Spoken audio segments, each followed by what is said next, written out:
Atvejo vadybą inicijuoja tarnybos teritorinis vaiko teisių apsaugos skyrius, atlikęs vaiko situacijos vertinimą ir nustatęs būtinybę vertinti pagalbos vaikui ir šeimai poreikį arba vaiko apsaugos poreikį.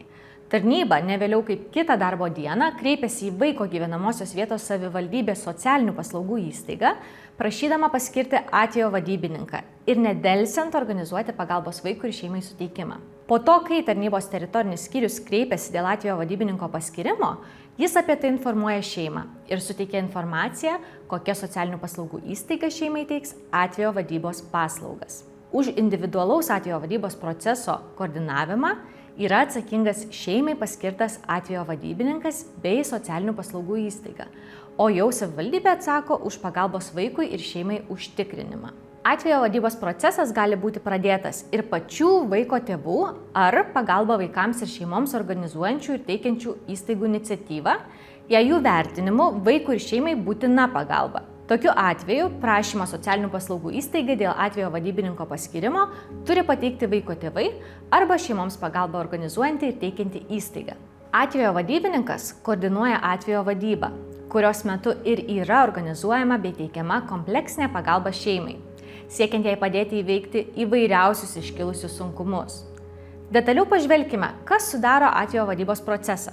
Pagalbos vaikui ir šeimai poreikio įvertinimas, pagalbos šeimai organizavimas, vaiko individualių poreikių, šeimos socialinės aplinkos rizikos veiksnių bei vaiko ir šeimos stiprybių įvertinimas, pagalbos plano sudarimas bei įgyvendinimas, periodinis pagalbos plano priežiūro organizavimas bei pagalbos plano efektyvumo vertinimas, šeimos situacijos stebėjimas. Tai reiškia nuoseklus ir tikslingas, nuolatinis informacijos bei duomenų rinkimas apie šeimoje vykstančius pokyčius atsiradusius, pavyzdžiui, šeimai teikiant paslaugą ar įgyvendinant pagalbos šeimai planą.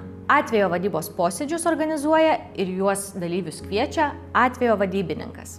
Pirmasis atvejo vadybos posėdis organizuojamas ne vėliau kaip per 15 darbo dienų nuo atvejo vadybininko paskyrimo dienos. Kiti atvejo vadybos posėdžiai jau organizuojami ne rečiau nei kartą per pusmetį. Jei yra matomas poreikis, atvejo vadybos posėdžiai gali būti organizuojami ir dažniau. Pavyzdžiui, atsiradus svarbioms aplinkybėms šeimoje, nustačius vaiko apsaugos poreikį ir panašiai. Atvejo vadybos posėdžio metu specialistai kartu su vaiko atstovais pagal įstatymą aptaria vaiko ir visos šeimos situaciją, nustato pagalbos poreikį, priima sprendimus dėl reikiamų paslaugų teikimo ir pasiskirsto atsakomybėmis. Posėdžiui vadovauja atvejo vadybininkas, kuris ir pristato susirinkimo tikslą, dalyvius ir pagrindinius posėdžio klausimus. Posėdėje taip pat pristatomi vaiko situacijos vertinimo duomenys bei išklausomos skirtingų sričių specialistų įžvalgos bei šeimos narių nuomonės. Remiantis visa šią informaciją, rengiamas individualus pagalbos planas, kuriame numatomos konkrečios pagalbos priemonės, už jas atsakingi žmonės ir tų priemonių įgyvendinimo terminai. Jei planas jau buvo sudarytas anksčiau, posėdžio metu jis gali būti koreguojamas. Vaiko tėvai ar kiti vaiko teisėti atstovai turi pilną teisę ir yra skatinami išsakyti savo nuomonę ir teikti pasiūlymus viso atvejo vadybos proceso metu. Atvejo vadybos posėdžiai yra rengiami taip, jog vaikui būtų sukuriama galimybė jame dalyvauti, jei jis pats to nori ir tai neprieštarauja jo geriausiams interesams. Na pavyzdžiui, kai tai nesukelia vaikui papildomo streso ar nesaugumo jausmo. Vaiko teisių gynėjai gavus informaciją iš atvejo vadybininko, kad kitame atvejo vadybos posėdyje vaikas nedalyvaus, arba kai siekiant apsaugoti vaiką nuo galimo neigiamo poveikio, buvo priimtas sprendimas į atvejo vadybos nagrinėjimo posėdį vaiko nekviesti ir esant poreikiui išklausyti vaiko nuomonę. Tuomet tarnybos specialistai išklauso vaiko nuomonę prieš atvejo vadybos posėdį visais su juo susijusiais klausimais ir pateikia ją atvejo vadybos posėdžio metu. Posėdžio metu taip pat gali būti priimami sprendimai dėl papildomų ar tolimesnių su šeima susijusių veiksmų. Tai pavyzdžiui, posėdžio metu gali būti sprendžiama dėl laikinosios vaiko globos nutraukimo ir grąžinimo vaiko tėvams, dėl kreipimosi į teismą ir panašiai. Visi posėdžio sprendimai yra fiksuojami, o dalyviai įsipareigoja laikytis konfidencialumo reikalavimų.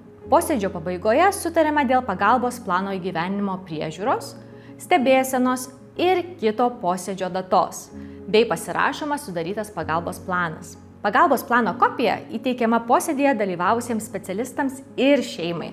Jeigu turite klausimų arba yra tiesiog neaišku, ką daryti toliau, pagalbos visada galite kreiptis į atvejo vadybininką arba socialinį darbuotoją, kuris teikia pagalbą, arba galite pasikonsultuoti su vaiko teisių gynėjais, skambinant nemokamu telefonu 0800 10 800.